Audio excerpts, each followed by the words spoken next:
بسم اللہ الرحمن الرحیم۔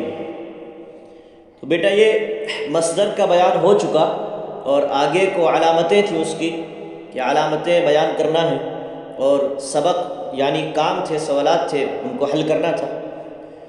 دوسرا ہے، آگے بڑھتے ہیں، اس میں فعل ماضی کا بیان، ٹھیک ہے، فعل ماضی کا بیان۔ تو مصدر سے جو فعل نکلتے تھے ان کی 6 قسمیں تھیں: ماضی، مضارع، حال، مستقبل، امر نہیں، ٹھیک ہے۔ تو مصدر سے جو فعل نکلتے ہیں ان کی 6 قسمیں تھیں، ان میں سے پہلی قسم کا بیان، ٹھیک۔ تو پہلی قسم ماضی ہے، ماضی کا بیان کریں گے۔ اب فعل ماضی کی 6 قسمیں ہیں، یعنی فعل ماضی جو مصدر سے افعال نکلتے تھے ان کا پہلی قسم اس کی تھی ماضی۔ تو اب ماضی کی بھی 6 قسمیں ہیں: ایک ماضی مطلق، دوسرا ماضی قریب، تیسرا ماضی بعید، چوتھا ماضی استمراری، پانچواں ماضی احتمالی، اور چھٹا ماضی تمنائی، ٹھیک ہے۔ اب آگے کو جیسے جیسے بڑھتے جائیں گے ہر ایک کی تعریف بھی آگے کو کرتے جائیں گے، ٹھیک ہے۔ تو اب ماضی کی 6 قسمیں تھیں، تو ماضی کی پہلی قسم تھی ماضی مطلق، ٹھیک ہے۔ تو اب ماضی مطلق کی تعریف کر رہے ہیں، ٹھیک۔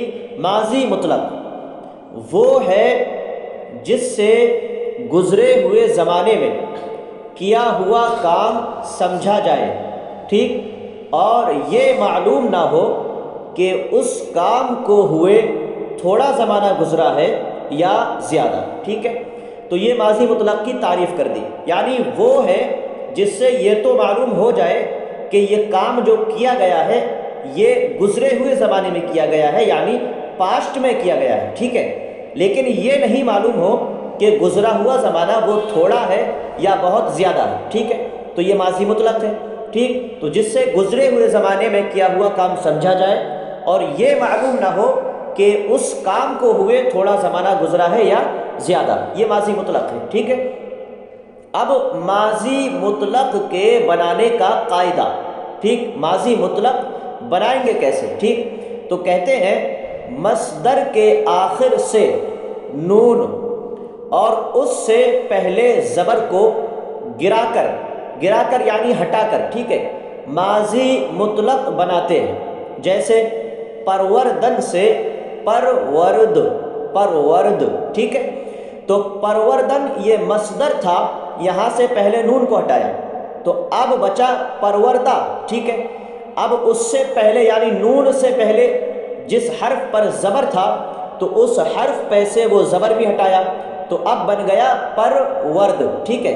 تو یہ بنانے کا قاعدہ کہ مصدر کے آخر سے نون کو ہٹائیں گے اور نون سے پہلے والے حرف پر جو زبر تھا اس زبر کو ہٹائیں گے، اس کو ہٹانے سے ماضی مطلق بن جائے گا، ٹھیک۔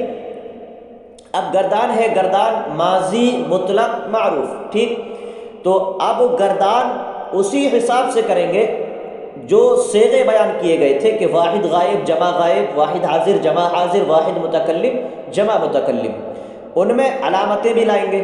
جو علامتیں آپ نے پیچھے پڑھی کہ واحد غائب کی علامت کیا ہے، جمع غائب کی علامت کیا ہے، واحد حاضر کی علامت کیا ہے، جمع حاضر کی علامت کیا ہے، واحد متکلم کی علامت کیا ہے، جمع متکلم کی علامت کیا ہے، یہ علامتیں بھی اس میں ملائیں گے۔ تو دیکھیے پرورد، ٹھیک ہے، یہ واحد غائب کا صیغہ ہے اور ماضی مطلق ہے یہ، ٹھیک ہے۔ تو اب یہ واحد غائب کا صیغہ ہے تو اس کا ترجمہ ہوگا اس نے پالا، یعنی اس ایک نے پالا، ٹھیک ہے، اس نے پالا یعنی اس ایک نے پالا۔ پروردند، اس میں نون اور دال یہ علامت ہے جمع غائب کی، ہے نا، نون اور دال یہ علامت ہے، یعنی ماضی مطلق میں ہر صیغے کی علامت ملا دیجئے، ماضی مطلق میں ہر صیغے کی علامت ملاتے جائیں گے۔ تو جو علامتیں پیچھے بیان کی تھی وہ صیغوں کی علامتیں ملاتے جائیں گے، تو جب علامتیں ملتی جائیں گی اسی حساب سے وہ صیغے بنتے جائیں گے اور اسی حساب سے ان کا ترجمہ ہوتا جائے گا۔ تو اب جمع غائب کی علامت ملائیں گے نون دال، پروردند، تو ترجمہ ہوگا انہوں نے پالا، یعنی بہت سارے لوگوں نے، ٹھیک ہے۔ پروردی، واحد حاضر کی علامت یا، پروردی تو نے پالا یعنی ایک، اور پروردید یا اور دال یہ جمع حاضر کی علامت، ٹھیک ہے، تم نے پالا۔ پروردم میں نے پالا، پروردم میم واحد متکلم کی علامت، میں نے پالا، ٹھیک ہے۔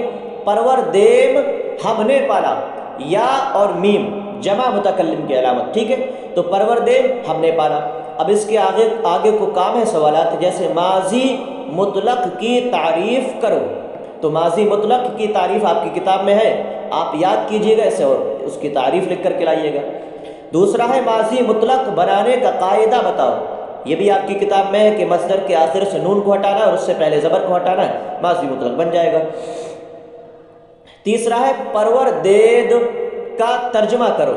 تو پروردید کا ترجمہ آپ کیسے کریں گے؟ اس میں یا اور دال یہ جمع غائب کی علامت، جمع حاضر کی علامت ہے، اس حساب سے آپ اس کا ترجمہ کریں گے۔ گفت سے جمع متکلم کا صیغہ بناؤ۔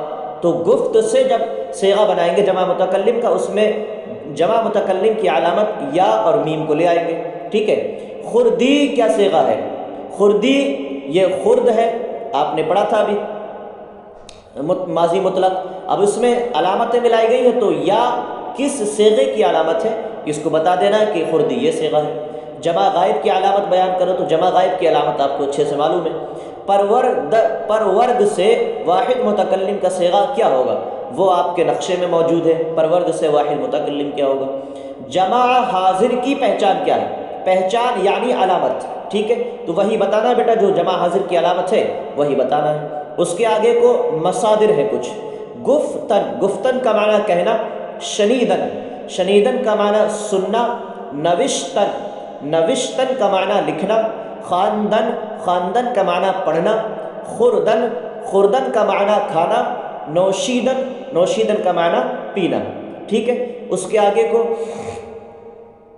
یہ اردو میں ترجمہ کرنا ہے اس کا۔ گفتم میں نے کہا، شنیدی تو نے سنا، خوردن انہوں نے کھایا۔ یہ سب جو اوپر مصادر دیے ہیں ان سے ہی یہ نکالے ہیں افعال، تو اس کو دیکھ لیجئے گا کس میں کون سی علامت ہے اور کس کا معنی کیا ہے، اسی حساب سے اس کا معنی لکھ کر کے لانا ہے۔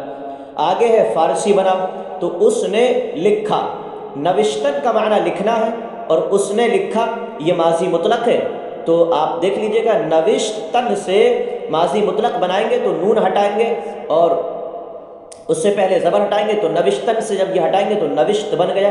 اب جب نوشت بن گیا تو اسی کا معنی ہو گیا اس نے لکھا۔ میں نے پڑھا، خواندن کا معنی پڑھنا ہے۔